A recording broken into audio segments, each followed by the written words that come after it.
Sando Trini. A San Fernando story. Leon, the tire man. Leon was a popular student at Presentation College in San Fernando. He played cricket and football, and presided over the photography club. He married Joy, his childhood sweetheart, and a former student of St. Joseph's Convent in San Fernando. Joy bore him a son, whom they named Carl, after a former Attorney General of Trinidad and Tobago. Leon was on his way home from work in Point Fortin, when one of his tires blew out. He jacked up the car and removed the damaged tire.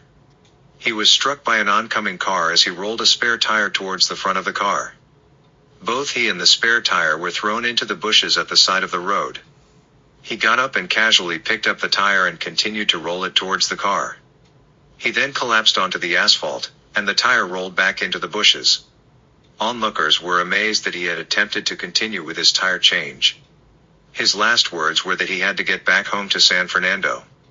He said that he had promised his wife Joy that he would be home early to enjoy his favorite Cow Hill soup that evening. Even on the other side, Leon never stopped trying to change his tire and return home to his family. Leon can still be seen rolling a tire on the side of the road on Mosquito Creek. On one occasion, a motorist saw Leon and swerved to avoid hitting him.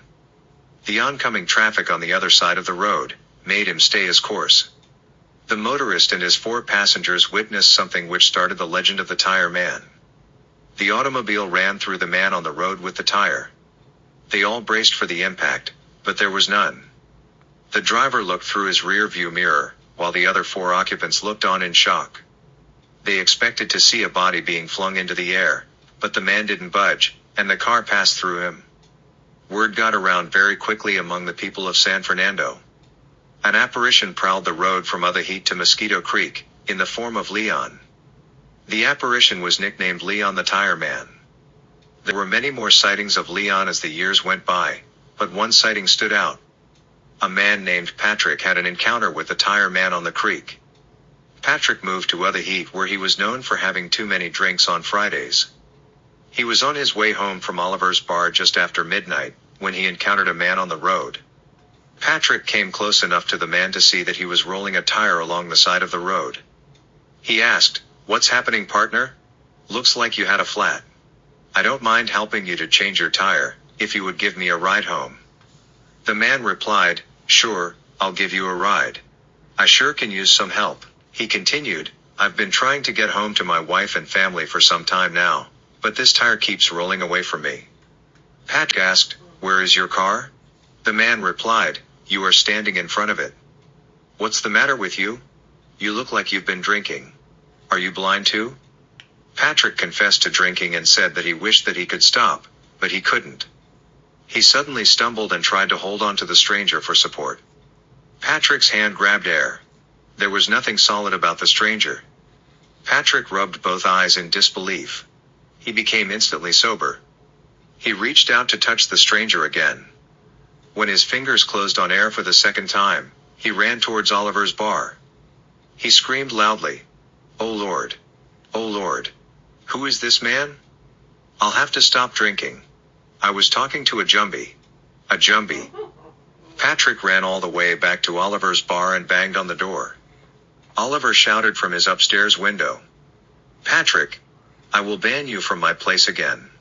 The liquor softened your brain, man. Go home to your wife and family." Patrick shouted, "Help! Help! A man with a tire. A man with no body." Patrick pointed down the street. "He's out there, Oliver. He's down there." Oliver shouted, "That's Leon, the tire man. He won't hurt you. He's trying to go home too. He wants to but he can't. You still have a chance, Patrick. Go home." Oliver slammed his window shut, and Patrick was left alone to think. "I'm going home," he said to himself. "And I'm staying home. Poor fella. He is still trying to get home from the other side."